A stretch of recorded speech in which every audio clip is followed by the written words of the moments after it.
The Nazgul, also known as the Ring Wraiths, are some of the most feared and mysterious figures in J.R.R. Tolkien's The Lord of the Rings saga. Bound to Sauron's will by the power of the Nine Rings, these once great kings of men were reduced to shadowy wraiths, enslaved by the Dark Lord. But what happened to them after the One Ring was destroyed and Sauron's power crumbled for the final time? In this video, we'll explore the ultimate fate of the Nazgul, their ties to the dark magic of Middle-earth, and what Tolkien's writings suggest about their end. The Nazgul, or Ring Wraiths, were not always shadowy, terrifying wraiths under Sauron's control. They began their existence as men, rulers of their own kingdoms, each a powerful king or lord in their own right. Their descent into darkness began when they accepted the Nine Rings of Power, created by Sauron under the guise of benevolence and manipulation. The Dark Lord gifted these rings to them, appealing to their desire for power and influence, promising them dominion over their lands and eternal life. However, the gift was a trap, for the rings did not bestow true immortality or lasting power as promised. Instead, they brought about corruption and enslavement.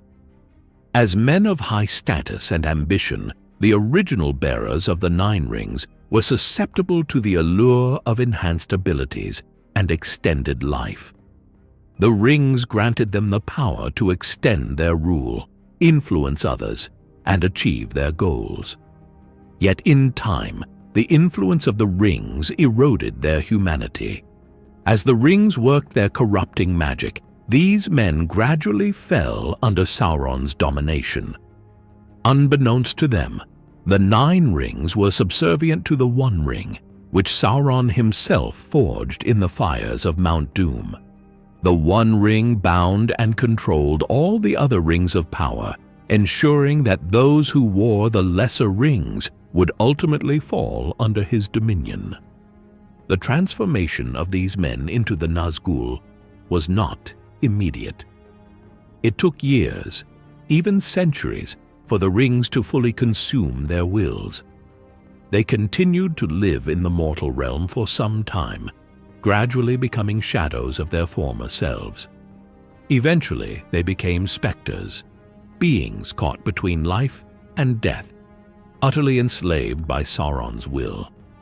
They were no longer kings or men. They had become wraiths, formless and unseen except when they donned their terrifying black cloaks and armor, which gave them a visible form to the mortal eye. Stripped of their names and identities, they became Sauron's most loyal and feared servants. The Nazgul no longer had free will, their minds and souls utterly consumed by the Dark Lord's malevolent power. Their transformation from powerful kings to mindless wraiths was complete. The Nazgul were feared not only for their terrifying appearance, but also for their supernatural abilities.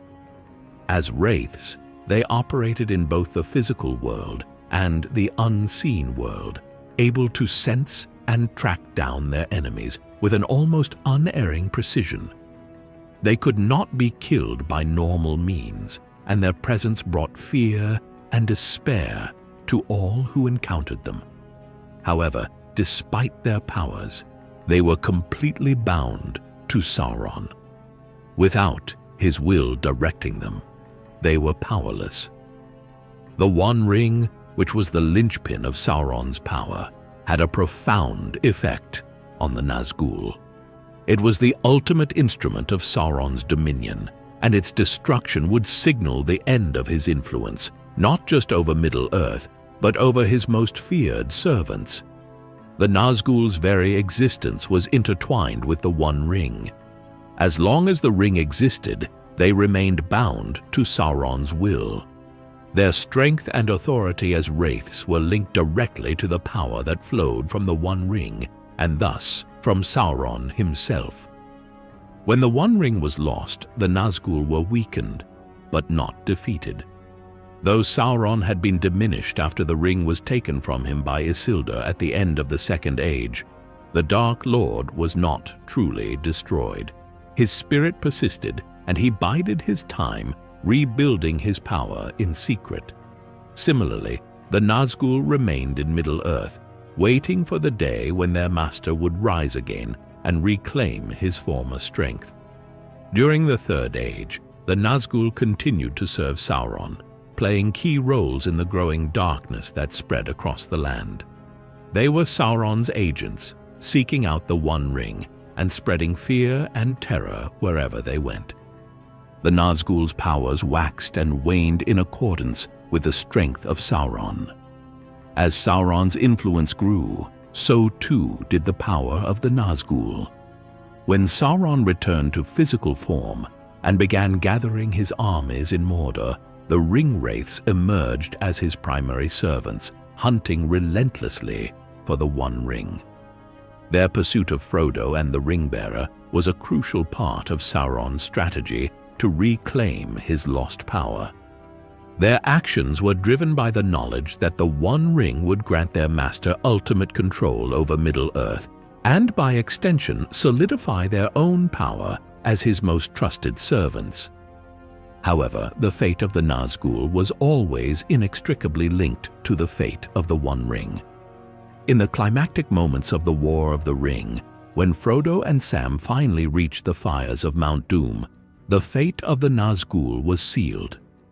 At the Battle of the Morannon, where the remaining forces of Sauron made their final stand against the armies of Gondor and Rohan, the Nazgul were present, serving as commanders and warriors for their master. But in the decisive moment, when Gollum accidentally destroyed the One Ring by falling into the cracks of doom, the power that sustained both Sauron and the Nazgul vanished in an instant. The destruction of the One Ring was a cataclysmic event. The Dark Tower of Barad-dûr collapsed. Sauron's spirit was finally dispersed into the void, never to take form again. The Nazgul, who were entirely dependent on Sauron's power and the magic of the One Ring, were utterly undone. At the moment the ring was destroyed, the Nine fell into ruin, consumed by the same catastrophic collapse of Sauron's power.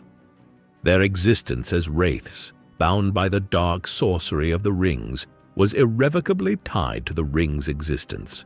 Without it, they could no longer maintain their physical or spectral forms. The final defeat of Sauron signaled the end of the Nazgul. In Tolkien's world, there is no clear indication that the Nazgul were capable of surviving independently of Sauron. They were not beings of independent will or power. Their entire existence was predicated on the dark sorcery that Sauron had imbued into the Rings of Power. With that sorcery undone, the Nazgul would have faded into nothingness. In the moment of the ring's destruction, they were likely obliterated, their spirits dispersed just as Sauron's had been, unable to linger in Middle-earth any longer. Despite their final defeat, the legacy of the Nazgul left a deep scar on Middle-earth's history. They had long been symbols of fear and oppression, their presence a reminder of Sauron's influence and the corruption that could befall even the greatest of men. The Nazgul were a cautionary tale of the dangers of power and the corrupting influence of Sauron's dominion. They had once been kings, but through their desire for greater strength and immortality, they became slaves to the very force they sought to command. Even though the Nazgul were defeated alongside Sauron, their memory lived on in the stories and histories of Middle-earth. Their influence on the Second and Third Ages was profound, and their terrifying presence during the War of the Ring ensured that they would never be forgotten. The legacy of the Nine serves as a warning to future generations. The pursuit of power, particularly through dark and corrupt means, leads only to ruin and enslavement. The downfall of the Nazgul was a reflection of Sauron's own defeat, a testament to the ultimate futility of evil and the enduring strength of hope, light, and freedom in the face of overwhelming darkness. The fate of the Nazgul after the destruction of the One Ring is one of the most intriguing and mysterious aspects of Tolkien's mythology. These spectral servants of Sauron, bound to the Dark Lord through the 9 rings of power, were inseparably tied to his will. With the collapse of Sauron's power, their existence was thrown into question. What exactly happened to the Nazgul in the wake of Sauron's final defeat? Were they destroyed, or did some remnant of their dark existence persist? Tolkien offers some clues, but much of what we can infer comes from understanding the nature of their creation, their bond to the One Ring, and the cosmic laws that govern Middle-earth. First, it's important to recognize that the Nazgul were not ordinary mortals. Once, they were men, powerful kings and sorcerers who ruled over their own realms with strength and wisdom. When Sauron gifted them the 9 rings of power, they were granted immense abilities, prolonged life, enhanced perception, and a deep connection to the unseen world. However, these gifts came at a terrible price. Over time, the rings corrupted them, gradually stripping away their humanity. They became wraiths, creatures caught between life and death, bound to serve Sauron for eternity. Their transformation was so complete that they no longer existed as independent beings. Their wills, their identities, and their very existence were utterly subordinated to the Dark Lord and the One Ring. The destruction of the One Ring was a pivotal moment not only for the war, but also for the Nazgul themselves. To understand what happened to them, we must first understand how the One Ring affected their existence. The One Ring was the Master Ring, forged by Sauron in secret with the express purpose of controlling all other rings of power. Through the One Ring, Sauron was able to dominate the 9 rings, and thus the men who wore them. The ring was not simply a tool of control, but a source of power that bound the Nazgul to Sauron. As long as the One Ring endured, so too did the Nazgul's bond to their master. Their power, their immortality, and their very existence were inextricably linked to the ring. When Frodo and Sam reached Mount Doom and the One Ring was cast into the fire, it set off a chain reaction that rippled through all of Sauron's creations. The destruction of the One Ring was not merely a symbolic act of victory, it was the unraveling of the very fabric of Sauron's power. The Nazgul who were bound to that power could not survive without it. As the ring was destroyed, the source of their immortality was annihilated, and the dark magic that had sustained them for thousands of years was extinguished. However, the exact nature of their demise remains somewhat ambiguous. Tolkien does not describe the end of the Nazgul in vivid detail, leaving much to the imagination of the reader. What we do know is that during the final moments of the War of the Ring, the Nazgul were present at the Battle of the Morannon, leading Sauron's armies in a desperate attempt to crush the forces of the free peoples of Middle-earth.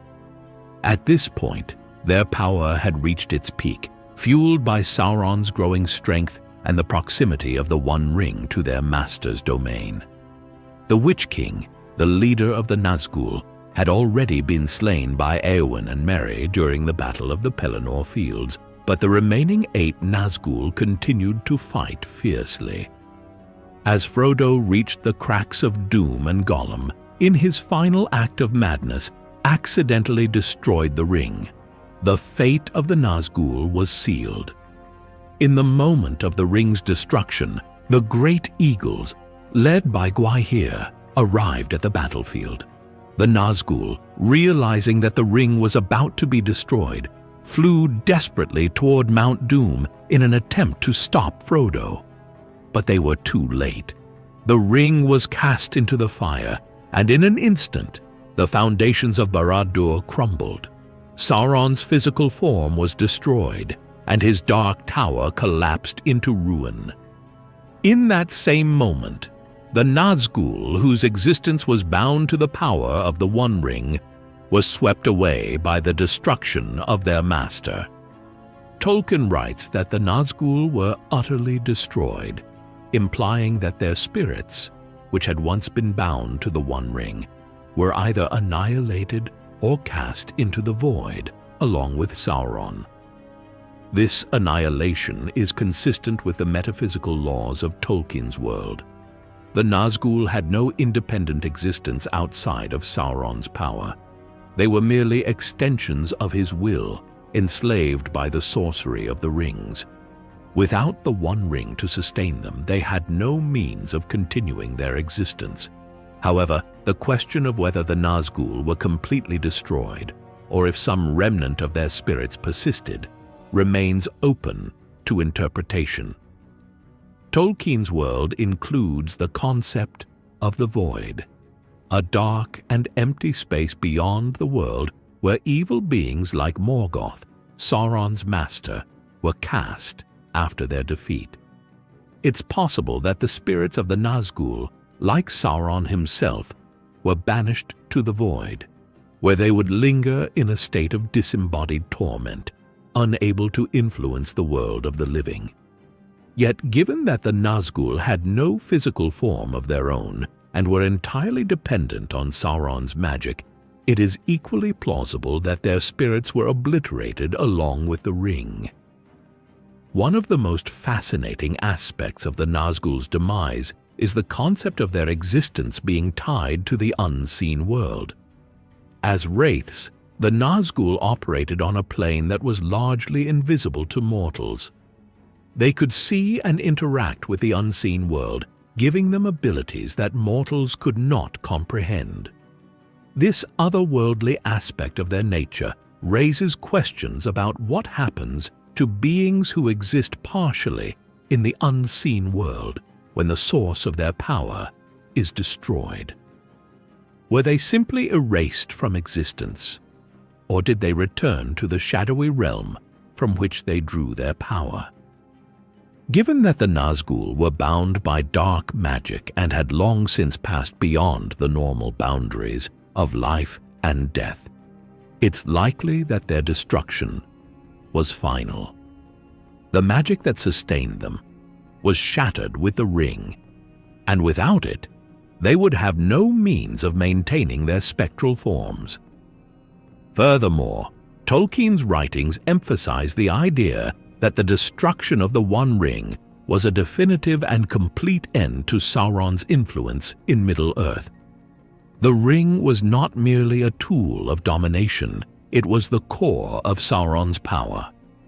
When it was destroyed, everything that was tied to it, Sauron's physical form, Barad-dûr, and the Nazgul, was wiped from existence. The obliteration of the Nazgul can also be seen as a reflection of the themes of Tolkien's work. Throughout The Lord of the Rings, the corrupting influence of power, particularly the power of the rings, is a central theme. The Nazgul, once great kings of men, had been completely consumed by their desire for power, losing their humanity in the process. Their ultimate fate serves as a cautionary tale about the dangers of seeking power through dark and corrupt means. In the end, the Nazgul were not defeated by force of arms, but by the destruction of the very thing that had once granted them their strength. Their fall is a reminder that power, when used for evil purposes, ultimately leads to destruction. In conclusion, the fate of the Nazgul after the destruction of the One Ring is one of total annihilation. They were bound to Sauron and the power of the ring, and when that power was destroyed, they were erased from existence. Whether they were cast into the void or simply ceased to be, their fate was sealed the moment the ring was cast into the fires of Mount Doom. Their destruction was both a literal and symbolic end to their long reign of terror, a fitting conclusion to beings who had once sought immortality through power, only to find themselves enslaved and ultimately undone by the very force they had sought to control. The Nazgul, despite their destruction alongside the fall of Sauron and the One Ring, left a lasting legacy that would resonate throughout the history of Middle-earth for generations to come. Their rise to power, their reign of terror, and their eventual demise stand as one of the most enduring symbols of the consequences of seeking power at any cost. Even after they were vanquished, the shadow they cast over Middle-earth's past and present remained a dark reminder of the dangers that unchecked ambition and corruption could bring to the world. The story of the Nazgul is, at its core, a cautionary tale. Their transformation from once powerful kings of men to enslaved wraiths illustrates the corrupting nature of power, especially when it is bound to dark and malevolent forces. The 9 rings of power, which initially promised wealth, strength, and immortality, ultimately ensnared these kings in a web of deceit. Their desire for greater dominion and the promise of eternal life led them down a path of gradual but irreversible decay. They lost not only their kingdoms and identities, but also their very humanity. In the end, they became mere shadows of themselves, enslaved to the will of Sauron, and existing only as instruments of his dark power. The Nazgul's legacy is tied to the broader themes of power, corruption, and the inevitable consequences of pursuing dominion over others. In Tolkien's mythos, power, especially in the form of the Rings of Power, holds the potential to corrupt even the most noble of individuals. The Nazgul were not inherently evil when they first accepted the 9 rings. They were men of great influence and authority, likely well respected in their realms. However, their desire for more power, driven by the temptation of immortality, led them to their downfall. The tale of the Nazgul serves as a stark warning that the pursuit of power, when divorced from wisdom and moral integrity, inevitably leads to ruin. This legacy of corruption is not limited to the Nazgul themselves, but extends to the very concept of kingship and rule in Middle-earth. The fear that the Nazgul instilled, both during their reign and after their fall, haunted the kingdoms of men for centuries. Their story became a symbol of what could happen when rulers are seduced by the promise of absolute power.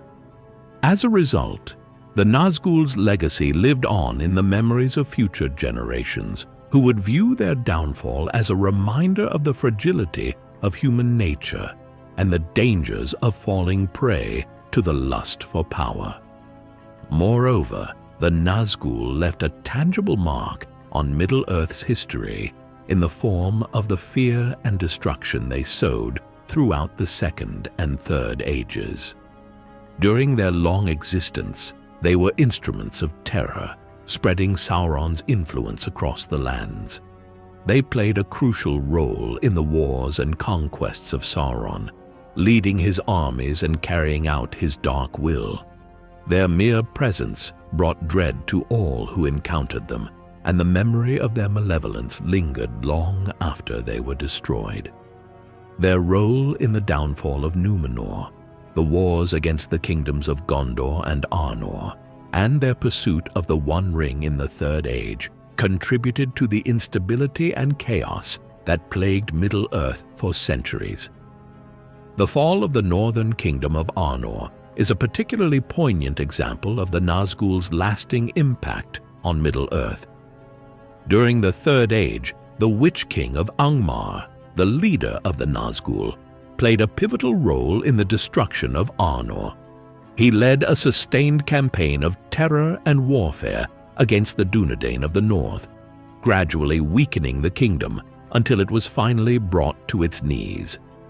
The Witch King's reign of terror over Angmar became synonymous with the spread of darkness and decay, as he relentlessly pursued the destruction of the free peoples of the north.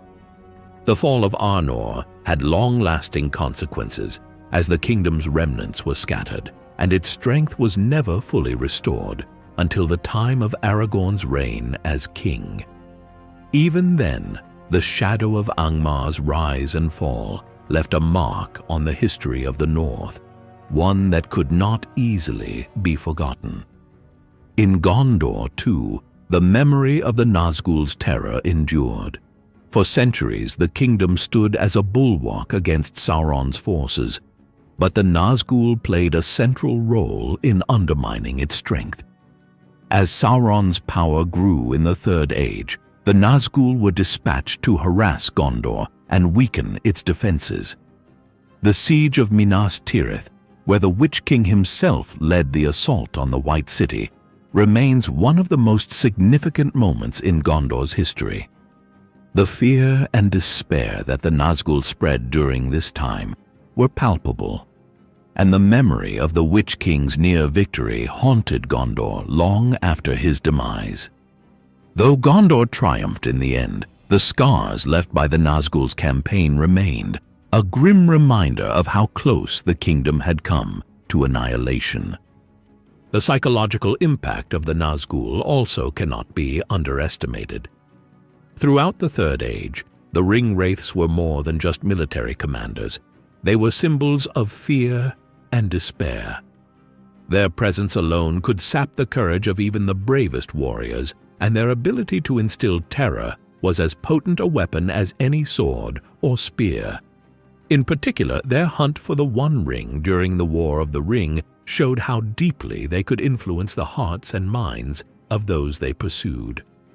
Frodo, Aragorn, and their companions often spoke of the overwhelming sense of dread that accompanied the Nazgul, a terror that seemed to emanate from the very essence of the Wraiths themselves. Even after the Nazgul were destroyed, this fear did not dissipate easily. The stories of the Ringwraiths, beings who had once been men but were reduced to mere shadows by their lust for power, became the stuff of legend. For generations, the tales of the Nazgul were passed down, warning future rulers of the dangers of ambition unchecked by wisdom or morality. In this way, the Nazgul continued to influence the world long after their physical forms were obliterated. They became cautionary figures, serving as a dark reflection of what could happen to even the greatest of men if they allowed themselves to be consumed by the pursuit of power. Additionally, the Nazgul's legacy had a broader cultural impact on Middle-earth. Their presence shaped the mythology and folklore of many regions, especially those that had suffered under their rule. In places like Gondor, Rohan, and the lands that had once been Arnor, stories of the Nazgul became woven into the collective consciousness. These stories were told not only to remember the dark times, but also as warnings to those who might be tempted to follow in the Nazgul's footsteps. The image of the dark-cloaked wraiths riding under black banners, their shrieks chilling the hearts of men, became a permanent part of Middle-earth's mythos. Perhaps most significantly, the destruction of the Nazgul signified a turning point in the history of Middle-earth. With the fall of Sauron and the eradication of his most loyal servants, the Age of Men truly began. The Nazgul represented the lingering shadow of the Second and Third Ages, a reminder of the long and terrible influence of Sauron and Morgoth before him. Their destruction, along with the One Ring, marked the end of an era in which the great evils of the world held dominion over the lands of Middle-earth. With their fall, the darkness that had long threatened to engulf the world was finally dispelled, paving the way for a new age of peace and prosperity. Yet even in this new age, the lessons of the Nazgul's rise and fall remained relevant. The struggle between good and evil, light and darkness, did not simply vanish with the destruction of the ring. The memory of the Nazgul and their role in the service of evil became a powerful reminder that the fight against corruption and tyranny was ongoing. Their story serves as an eternal lesson for the rulers of Middle-earth. That power must be tempered with wisdom, and that the pursuit of immortality and domination will always lead to ruin. In the end, the Nazgul were more than just fearsome wraiths. They were a manifestation of the corrupting influence of power and the inevitable consequences of surrendering to darkness. Their legacy continued to shape the history and culture of Middle-earth long after their physical forms were destroyed, serving as a grim reminder of the dangers that lay in the hearts of men. The story of the Nazgul is not just a tale of evil vanquished, but a lesson about the delicate balance between ambition and morality, and the ultimate price of seeking power at the expense of one's soul.